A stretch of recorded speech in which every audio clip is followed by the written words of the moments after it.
他只身一人回到家乡，种起了一种没有人要的特殊植物。这种原本几毛钱一斤都不一定有人要的植物，经过了他的手，价格瞬间翻了将近1000倍。2019年，他靠着这种植物创造了1760万的销售额，让所有人都为他竖起了大拇指。那么这种植物到底是什么呢？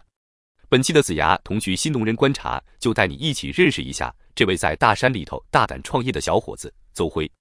邹辉是一个湖南人，从小在大山里长大的。这个10几岁的少年因为不喜欢学习读书，所以早早的就选择了辍学，外出打工。他要到大城市里寻找机会。邹辉虽然学历不高，但是他肯吃苦。他用了几年的时间，在广东开了3家电器专卖店，1年下来也能挣个几十万。这对于一个从大山里走出来的孩子，已经是非常不容易了。2008年，金融危机来临，邹辉的3个门店生意都非常差，每天都在亏损，他不得不关掉2家门店。那段时间，他伤透了脑筋，总是在想有没有转行的机会。一天，他的一个广东亲戚请他到家中吃饭，就是这顿饭成为了他人生的一个重大转折点。在喝汤过程中，邹辉发现汤里面有一种特殊的植物，那植物就是他小时候经常见的，而且家乡还非常多。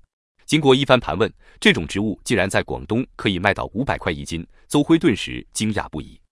要知道，这种植物在家乡几毛钱一斤都不一定有人要，甚至在山里面长得遍地都是。没想到在广东竟然那么受欢迎，邹辉的脑海里瞬间有了一个全新的想法。2009年，邹辉不顾家人的反对，把那仅剩的一个门店给卖了出去。他买了一辆车，回到家乡要搞种植业。那时的他身上仅剩2万块钱了。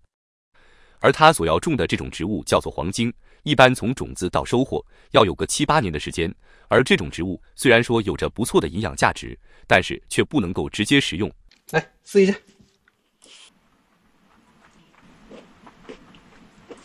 有点甜，感觉像马甜。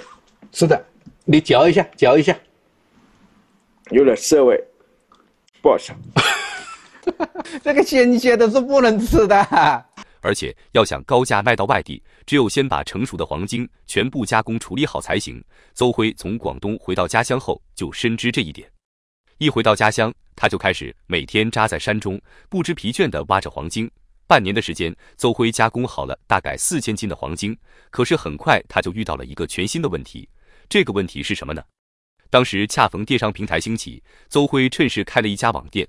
可是邹辉家住大山深处，那里没有网络，他只能隔3差5去网吧回复客人的信息。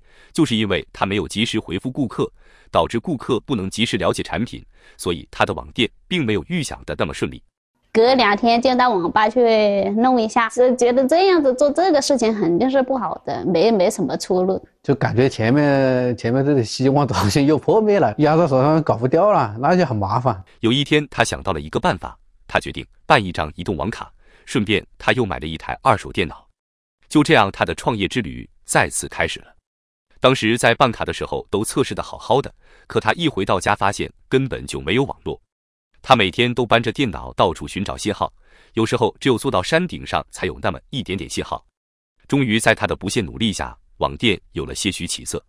然而天有不测风云，一天他正在聚精会神回答顾客的问题时，一场突如其来的大雨把他淋成了落汤鸡，电脑没躲过淋了雨坏掉了。一切都回到了原点，折腾了1年时间，根本没有什么收入。那么他又是如何做到年入1760万的呢？他这1年赚的钱还不如外出打工赚得多。邹辉觉得要想赚钱，必须进行大规模种植。接下来很长一段时间，邹辉都一直在遍地布满黄精的山上进行考察。他发现，只有在温暖、湿润且土质疏松的地方，黄精长得普遍偏好，也只有在这样的地方种下黄精，质量才有所保障，卖相才会变好。很快，邹辉将考察到的结论全部付诸了实验。事实证明，他的判断没有错，新一批的黄精种植取得了很显著的成效，甚至还吸引到了许多当地的农户一起加入了种植黄精的队伍中来。邹辉也和当地农户们展开了各项合作，取得了很大的成功。这时候的1亩黄精已经能获得5万元的收入了。2017年，邹辉再接再厉，又迈出了关键的一步，斥巨资建立了一个加工厂，将黄精的整条产业链都固定了下来。这也使得2年之后，他凭借着这些黄精完成了年销售额1760万的壮举。谁也没想到，这些曾经没有人要，山上遍地都是的黄金，在邹辉的手里成为了财富密码。当然，能够取得这样的成就，离不开他的不断坚持与努力，以及他对市场准确的判断。那么你觉得邹辉能够获得成功，最重要的原因是什么呢？欢迎大家在评论区留言讨论。如果你喜欢我的视频，请关注我，为我点赞并转发，你们的每一份鼓励都将是我做出更好视频的动力。